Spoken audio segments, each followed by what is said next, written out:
అంటే ఎన్ని ఇయర్స్కి మీ ఎంబీబీఎస్ కంప్లీట్ అయిపోయినట్టు సార్? ఎంబీబీఎస్ నేను 68లో అయిపోయిందండి అది.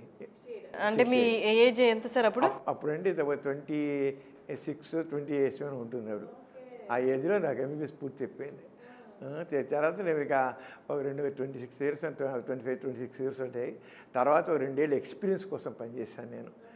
గవర్నమెంట్ హాస్పిటల్లో సీనియర్ హౌస్ సర్జన్ లాగా 2 ఏళ్ళు సర్జరీలో ఒక 1 ఇయర్ చేశాను. గైనిక్లో ఒక 6 months చేశాను.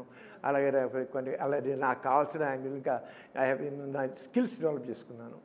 To enhance my knowledge and skills అని నేర్చుకుని అక్కడి నుంచి ప్రాక్టీస్ మళ్ళీ తగ్గించి ఆ రోజు ఈ రోజు వరకు నేను చాలా బాగా చేశాను. అందుకే సక్సెస్ఫుల్ ప్రాక్టీషనర్.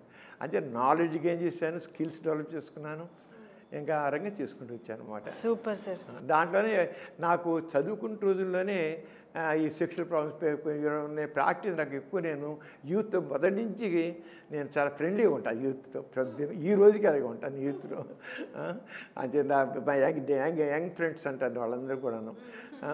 వాళ్ళు ఆ రోజుల్లో నేను చాలా క్లోజ్గా ఉండబట్టే ప్రతి వాళ్ళు వాళ్ళ సెక్షువల్ ప్రాబ్లమ్స్ చెప్తునేవాళ్ళు. ఇన్నన్నీ కాదు, ఆ రకరకాల ప్రాబ్లమ్స్. మా ప్రొఫెసర్ గారు, మెడిసిన్ ప్రొఫెసర్ కూడా ఒకసారి మేము వచ్చి నేను ఇవాళ లేట్గా వచ్చాను, మా మధ్య క్లినిక్ తీసుకోవాలన్నమాట. మేము వచ్చి మేము క్లాస్ తీసుకొచ్చి నేను ఎందుకు లేట్కి వచ్చాను తెలుసా అని నా దగ్గర ఐఏఎస్ ఆఫీసర్ వచ్చాడు. తాను ఇంకా పెళ్లి చేసుకోలేదు, పెళ్లి చేసుకోవాలనుకుంటున్నాడు. కానీ అతనికేమో వీర్యం పోతుందట రాత్రిపూట. వీర్యం పోతుంటే నేను పెళ్ళికి ఫిట్ అవునా కాదా అని అడిగాడు. అంతేకాకుండా నేనేమో హస్తప్రయోగం చేస్తాను, నేనే వీక్ అయిపోతానా, నేను పనికొస్తానా లేదని అడిగాడు. ఓకే అని అతను ఐఏఎస్ అయ్యాడు, కానీ అతనికి బేసిక్ తన గురించి నాలెడ్జ్ లేదు. తన గురించి వీర్యంకి ఏం విలువ లేదు. లేని వీర్యం గురించి అమ్మో వీర్యం పోతే భయపడుతున్నాడు. హస్తప్రయోగం అనేది దిస్ వెరీ న్యాచురల్. అయినా హస్తప్రయోగం చేశానని పనికొస్తాను పనికిరానని ఐఏఎస్ ఆఫీసర్ నన్ను క్వశ్చన్ చేశాడు. ఈ ఎటువంటి అంటే తన గురించి తను తెలియకుండా తక్కువ విషయాలని తెలుసుకుంటున్నాడు. Very wrong. అంటే నిజంగా హస్తప్రయోగంలో ఏం తప్పులేదు, దట్ వెరీ న్యాచురల్. ఎవరైనా అసలు హస్తప్రయోగం చేయలేదంటే వాడికి ఏదో డిఫెక్ట్ ఉంటుంది లెక్క. యాక్చువల్గా ఎవరు నేను ఎప్పుడు హస్తప్రయోగం చేయలేండి 2 విషయాలు. ఒకటి వాడు అబద్ధాన్ని చెబుతుండాలి, లేకపోతే బుద్ధిమాంద్యం ఉండాలన్నమాట. వాడికి అంటే ఆ బుద్ధిమాంద్యం అంటే వాళ్ళకి బ్రెయిన్లో ఆ సెక్షువల్ సెంటర్స్ పనిచేయవు సరిగ్గా, అంచేది ఆ ఆలోచన రాక హస్తప్రయోగం చేయడు.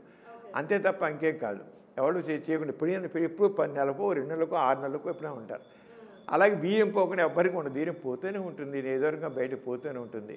అదేం లోపలే ఉండదు. అదే ఒంటికి వంట పెట్టి మంచిగా హెల్తీగా తయారవుతుంది. వీర్యవంతుడు అంటే వీర్యవంతుడు పెట్టి మ్యాథస్ పెరుగుతుంది, మొక్కలు వర్చెస్ వస్తుంది. మీనింగ్లెస్.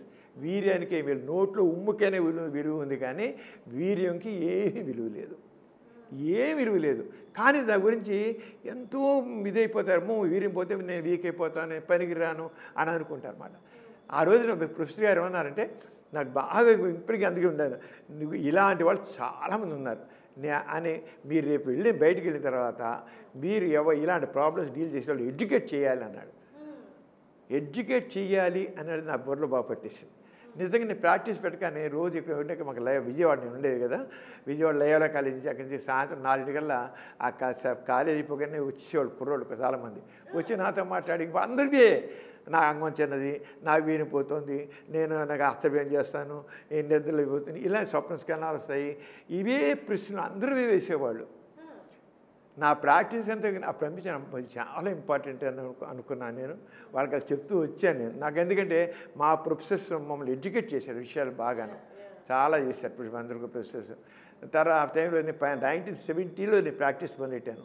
1974లో ఆగస్టు 10 ప్రాంతంలో, ఆగస్టు 10 1975 ఆగస్టు 10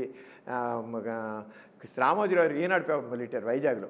మొదలెట్టినప్పుడు ఆయన నాకు, నేను రేడియోలో అంతకుముందు మాట చెప్తుండేవాడిని, వీరు కామన్ సెక్షువల్ ప్రాబ్లమ్స్ డీల్ చేస్తుంటే ఆయన విని ఏమైనా సరే ఇది వెరీ వెరీ ఇంపార్టెంట్ అని చెప్పి ఆయన ఈనాడు ప్రారంభమైన 3వ రోజు నుంచే ఈనాడు పేపర్లో సెక్స్ సైన్స్ అని టాపిక్ పెట్టి నా చేత రాయించారు. దాదాపు 7 సంవత్సరాలు ఈనాడు డైలీ పేపర్లో.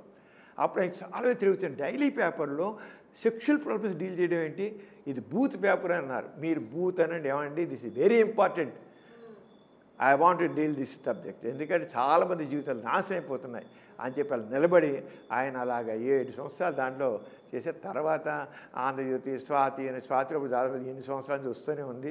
మళ్ళీ స్వాతి మళ్ళీ సంవత్సరం నుంచి నేను స్వాతి పేపర్లోనే వస్తుంది. మధ్యలో ఏదో ఒక 1-2 ఏళ్ళు గ్యాప్ వచ్చింది, కానీ తర్వాత మళ్ళీ మామూలుగా వస్తుంది. Regular release. ఎన్ని లక్షలండి ఉత్తరాలు చెప్పని అవి కాదు. నేను కొన్ని లక్షల ఉత్తరాలు ఓపెన్ చేయాల. రోజుకి 600-800 ఉత్తరాలు నాకు వచ్చేది పోస్టులో. అంత ఉత్తరాలు అన్నమాట. నేను ఓపెన్ చేస్తాను, ప్రతి చూడండి చాలా ఓపెన్ చేయలేకపోయాను. అంత ఇదిగా వచ్చి చాలా అంటే జనాల్లో ఆ నాలెడ్జ్ ఇప్పుడు చాలా మారిపోయింది అసలు. ఇప్పుడు డౌట్స్ ప్రతి వాళ్ళకి నాలెడ్జ్ ఇచ్చేసింది. నేనే కాదు, తక్కిన వాళ్ళని చెప్తున్నారు, డాక్టర్లను చెప్తున్నారు బాగా. ఆ రోజులో నేను ఒక్కడే చెబుతుంటే ఆయుర్వేద డాక్టర్లు వీళ్ళందరూ ఏమో వాళ్ళు మన ఆయుర్వేదంలో చాలా గొప్పగా చెబుతారు, బీజం విలువ అలాగని చెప్తారు. దాంతో ఏమో వాళ్ళు సమరం పిచ్చెక్కిందా, సమరం కాదంటాడా, ఇవన్నీ ఎందుకు వీర్యం విలువ కాదంటాడా అని అవి పుస్తకాలు కూడా రాశారు నా మీద. నేను యూత్ చెడగొట్టేస్తున్నాను, వాళ్ళ బతుకులు నాశనం చేసేస్తున్నాను అని చెప్పి కొంతమంది సమరాన్ని అరెస్ట్ చేయాలి, జైల్లో పెట్టాలి. అసలు నేను ఎదుర్కొని ఎక్కడిని వెళితే నా మీద కరపతాలు. నేను జూనియర్ చిన్న పిల్లల నుంచి ఎలిమెంటరీ స్కూల్ నుంచి యూనివర్సిటీ వెళ్ళాక కొన్ని వందల స్కూల్స్లో, కాలేజీలో, యూనివర్సిటీలో నేను గురించి మాట్లాడాను. ఉద్యమంగానే చేశాను, పేపర్లో రాయడం కాకుండా. చేసిన కొన్ని చోట్ల మీటింగ్ పెడుతుంటే వచ్చి కరపత్రాలు వేసి సమరం చెప్పేదంతా బూతు వినకండి, సమరాన్ని అరెస్ట్ చేయాలి అని కరపత్రాలు పెంచుకునేవాళ్ళు. అంటే జస్ట్ నాలెడ్జ్ షేర్ చేస్తుంటే వాళ్ళు ఎంత వ్యతిరేకత ఉంది చేసి నన్ను ఇంత కదన్నమాట. అసలు నేను సమరాన్ని అరెస్ట్ చేయాలి, పోలీస్ కమిషనర్కి వెళ్ళి విజయవాడ మీటింగ్లో పెట్టి పోలీస్ కమిషనర్కి సమరాన్ని అరెస్ట్ చేయండి, అది యూత్ చెడగొట్టేస్తున్నాడు అని చెప్పేసి నేను చెప్పేది తప్పు అని చేసి ఉన్నాయి. ఓకే, అదేమో నేను చెప్పే సైన్స్ చెప్తున్నాను, నా సొంతం ఏం కాదు. సైన్స్ తేల్చిన నిగ్గు సత్యాన్ని నేను చెబుతున్నాను.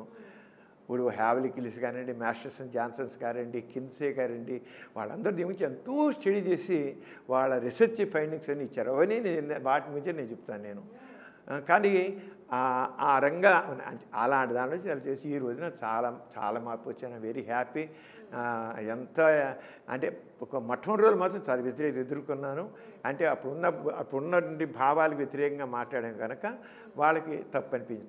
నేను చెప్పింది తప్పు కాకపోయినా నా తప్పు అన్నారు అప్పుడు. ఇప్పుడు ఆ భావం పోయింది ఇప్పుడు.